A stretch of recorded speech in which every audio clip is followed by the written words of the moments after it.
Violence is preventable. We need to start today.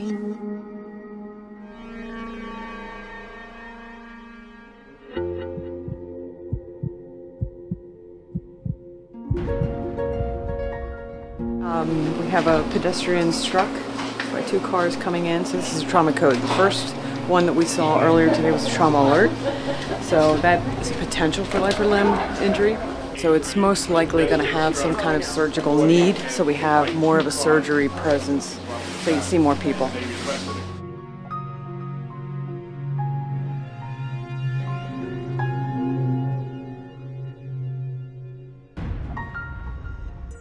I'm the Associate Vice Chair of Surgery at Christiana Care Health Systems and the former Medical Director of the Trauma Program, serving about 16 years in that capacity.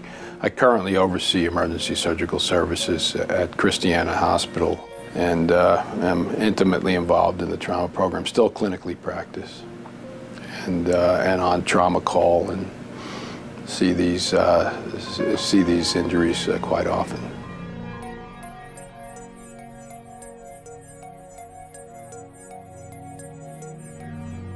It's problematic because, especially when you look at gunshot wound victims. Okay, 26-year-old male, single gunshot wound right below the right scapula, has been complaining of pain in the back as well as difficulty breathing. We're treating the injury, but we're not treating the problem. The problem is violent acts. It's the act that got the person there. And in this case, often that act is repeated. So you can make an argument that we're just sending somebody out to get shot again or shoot again, and that we're really not taking care of the problem. And that's, for a physician, any healthcare worker, that's pretty tough, because you're not, you spend all this time trying to fix something and you really haven't fixed it. A disease, it's something that affects the organism in a negative fashion. If you look at violence as a disease entity, well, it's violence as the vector in which the disease is brought to the human body. Well, it is, right? Somebody shot somebody. They didn't use language for conflict resolution. They used a gun because they were disrespected or they were trying to rob somebody. You can look at it as also a disease of the community and disease of society. You can liken it to alcohol. We know alcohol and alcohol use is associated with motor vehicle crashes that harm and kill people. Now, how do you address that? You don't address the injury, you don't address the car, you address the alcohol use. This calendar year, the first 3 months, we've already seen 50 patients involved in gun shootings. If that trend continues, that will put us at about 200 trauma patients this year that have been involved in gun shootings. And that's going to be almost 75 to 100 patients more than what we saw last year, which is a significant increase, especially for the state of Delaware. And when you look at that number, it's astounding to us because we know it's absolutely preventable.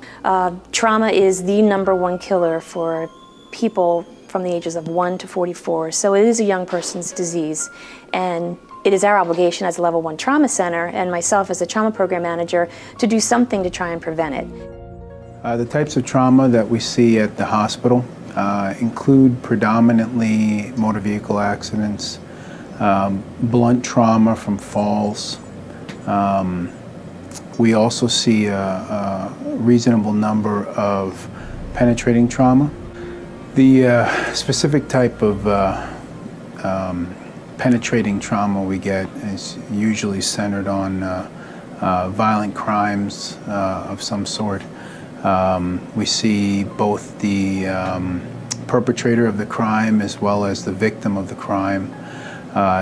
We oftentimes don't know which the person is, and to be honest, it doesn't matter when we're managing what their medical problems are. We're truly treating the patient independent of who and what they are outside of the hospital. I'm the medical director of the trauma program here at the hospital. We're a large, busy Level 1 trauma center. We take care of basically all the significant trauma patients in our state. We're basically the only Level 1 trauma center between Philadelphia and Baltimore. It takes a lot of resources that are usually not adequately reimbursed to care for trauma patients. And there are 10 to a dozen caregivers that will kind of ascend on this patient, or descend on that patient, any way you look at it, when they come in. Yeah, I think the average, citizen who gets injured would be difficult for them to comprehend everything that goes into that. And that starts with them being picked up in the field by our excellent pre-hospital providers. In my experience, many patients that have gunshot wounds, what they are when they come out of here is what they were when they came in, unfortunately. Some of them have the aha moment. Some of them really realize that, life is better served being alive and being in one piece. Others kind of talk the talk and then they go home and walk the walk. The problem's not the injury. The problem's the act that caused the injury. And I'm not going to say it's the guns. It's not the guns. It's societal and economic issues. Now, we can't fix that, but we can address it. We can identify it. Remember, recovery and convalescence is a teachable moment. It's when a person has to reflect on what's just happened. We need to use that to change, to create change in that person's behavior and the family's behavior. Often the family doesn't know anything about what had happened. So bring them in, and we have these resources in health care, social workers, pastoral care, psychiatry, but we don't integrate them, so we don't make a difference. And this is a problem we can address. We see the patients, and that's the aggravation, is to send them back out and have them come back in within the year. This time maybe dead. Well, probably about when I was freshman in high school.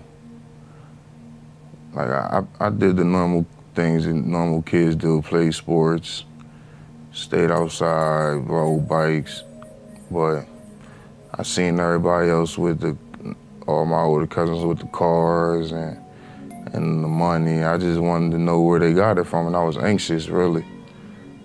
Nobody really influenced me, I just did it myself. By the time I was 17, a little later than most of my friends, I was all the way out there in the streets. Because a lot of my friends started at the age of 12, 13, 14.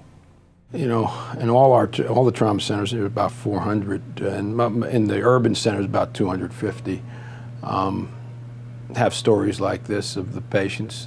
We've had patients that have had, 10, 12 gunshot wounds, and then we patch them up, send them out, and they come in with 15. And we just had one young man over the last 2 years do that. And then we'll send them out again, and we expect next time they'll come in with 30. But at what time, at what point does it become absurd?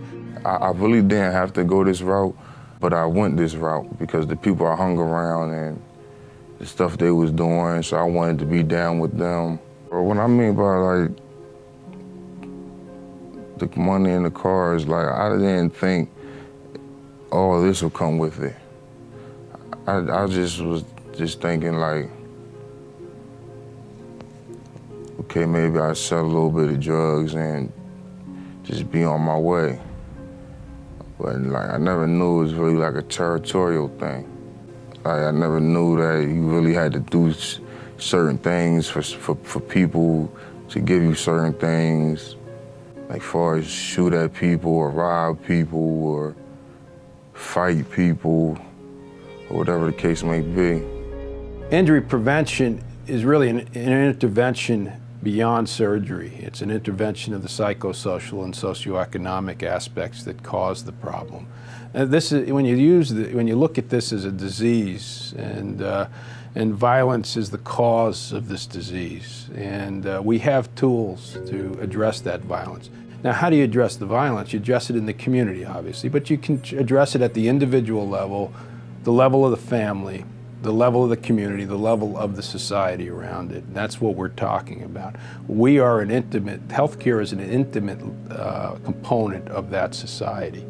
I spent over 20 years working in the trauma ICU at Christiana, and during that time I saw the devastating consequences of trauma. Trauma from car crashes, trauma from violence, whether it was gunshots, people being beaten up. The consequences to both the patient as well as to the families. Picked a lot of moms up off the floor while they were crying at the bedside. Had to tell a lot of moms, you know, we don't know if your kid's going to make it through the night. If they do, we don't know if they're going to wake up. And if they do wake up, we don't know what they're going to be like. Are they going to be in a nursing home for the rest of their life, staring at the ceiling? In the past few years, we've seen violence skyrocket in the city of Wilmington. So now we're addressing the violent injuries that we're seeing coming into the hospital. We go into the community, we talk to high schools, we talk to middle school kids, and we discuss all of the consequences of violent-related injuries. Violence is 100% preventable. People make a decision to carry a gun. People make a decision to pull that gun out and shoot somebody. People make a decision not to walk away from a situation. Violence is preventable, and we're trying to get the message out to the community that these head injuries and these spinal cord injuries change your life in the most devastating ways. What we do in managing patients with gunshot wounds when you take them to the operating room is you follow the bullet. And really you just kind of follow where it goes in, where it goes out, or where you think it goes in and goes out, and you fix everything in between. And you hope that that fixes the patient. And sometimes it does, and sometimes it doesn't. If you carry that out into the community, it really matters more, because I can only fix so much. To fix the problem, you have to do that outside of the hospital. You have to prevent it from occurring. So if you follow the bullet into the community, you see the ripple effects that occur. You see the damage that it does to the family members. You see the damage that it does to the wives and the husbands and the children. You see the damage that happens to the innocent bystanders who were just kind of minding their own business and leading a normal life. You see what it does to a community. You see the expectation that this is going to happen again, and despair that comes with that. There's no surprise. You know, you would expect that you walk into a room of a family member, of someone who's had a gunshot wound, and there would be surprise. There would be some type of, you know, disbelief, but there isn't, because it happens every day.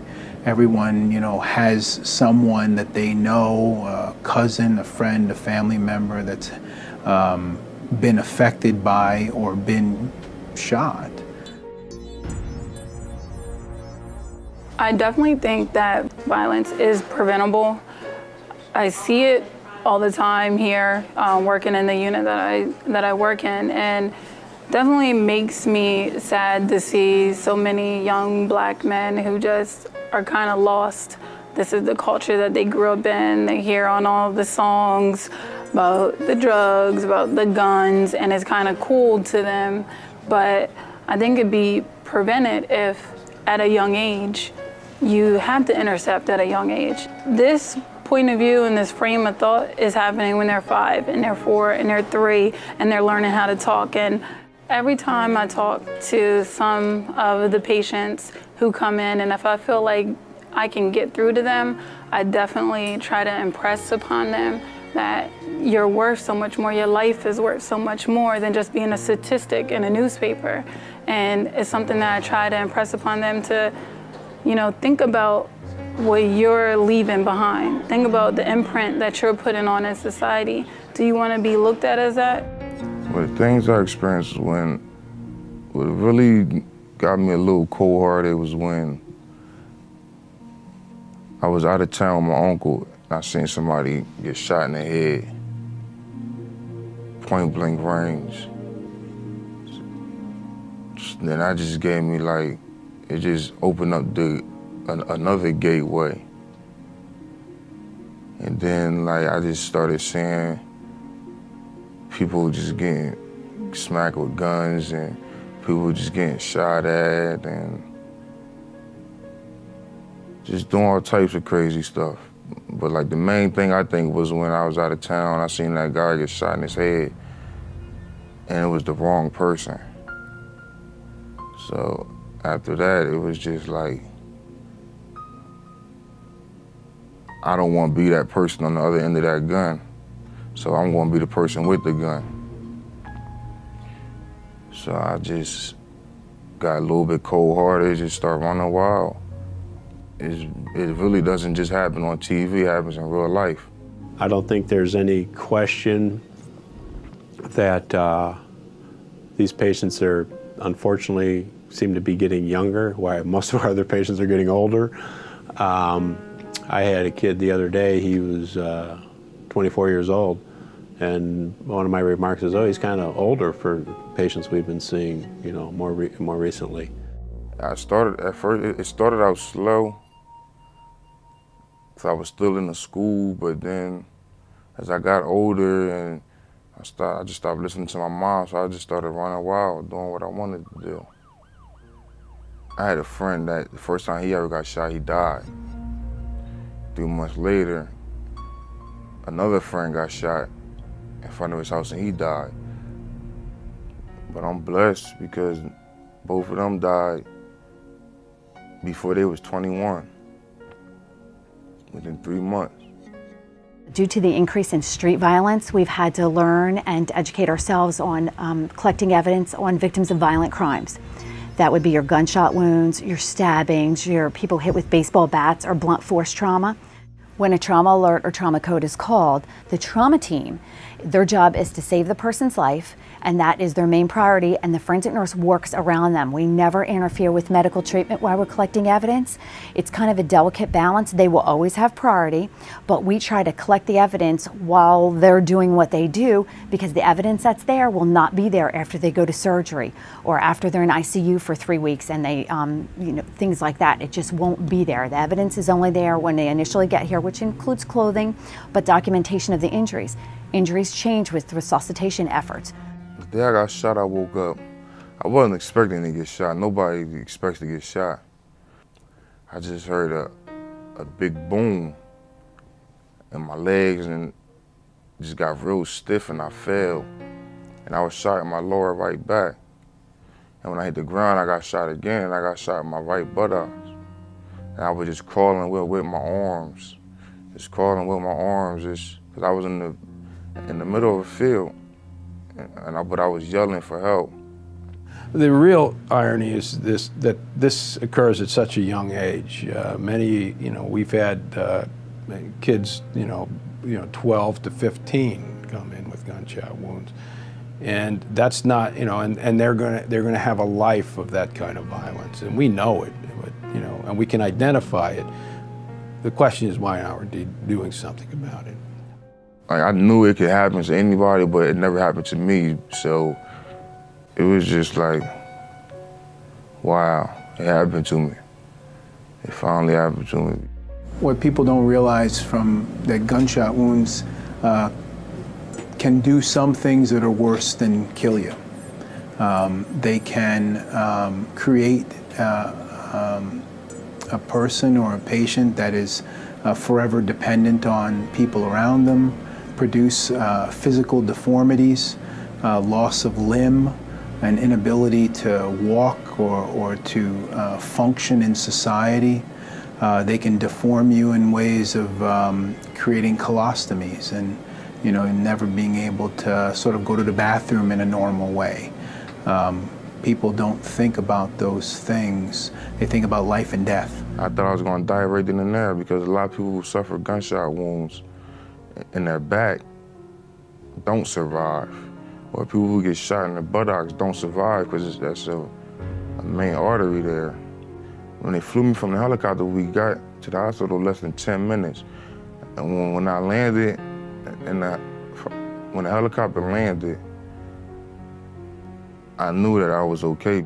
I've been a registered nurse for 32 years, been part of emergency services for 26 years, and done this as medevac and ambulance transports for 18 years. Now, it's been quite an evolution to what we started with and where we are now. I have approximately 70 crew members that transport by air and ground. I also employ nurses, paramedics, and EMTs that help with critical care transport. Actually, when the aircraft is launched, we don't know what we're going for because the decision to fly is made just on safety. We'll get that we're going to a scene run, but we don't know what the instance around that scene is. So we treat everything as though it's the absolute worst that it could possibly be, and we hope for the best. So it doesn't just affect you, it affects everybody around you because, well, it's going to affect them more because you're going to be gone if you don't survive. It's going to affect them more than it will affect you, especially the mothers, not even the girlfriend, just the parents. It will affect your parents more than it will affect anybody else because they're the ones who birthed you. It's a tremendously difficult time for everyone in the family. No one wants to get that phone call that says someone that you care about has been badly hurt and is in a hospital. One of the important elements of our role as the family support team is to try to make those notifications in a way that doesn't cause further trauma for the family, just in the way they get the news. So it's referred to by the American Trauma Society as second trauma, the trauma that the family experiences, and our role in large part is trying to minimize that. I think it's often not realized how stressful and painful this experience of an emergency department in a trauma center is to family members. There's also a tremendous toll it's taken on staff by being involved in these critical cases, very emotional cases, time after time, day after day. And so some of what we do as the support team is to listen to staff, to walk with them, to understand what they're feeling, and give them a place to vent, a place to express their feelings that helps them to then be able to go back into that room and continue to care for the patient and be responsive to the families when they are ultimately brought into that place. I think every one of us who does work in a trauma center finds that our own lives are affected by what we do as well. I am a mental health associate at Christiana Care. I work for the site crisis team, kind of the right-hand man for the crisis nurse. We see patients that come into the emergency department who are primarily in crisis, who carry a psychological diagnosis. But a part of the job of the mental health associate is also doing family support and responding to all the traumas that are called. I've been here for 8 years. I have a counseling background, and I've also worked 10 years in the prison system as an investigator.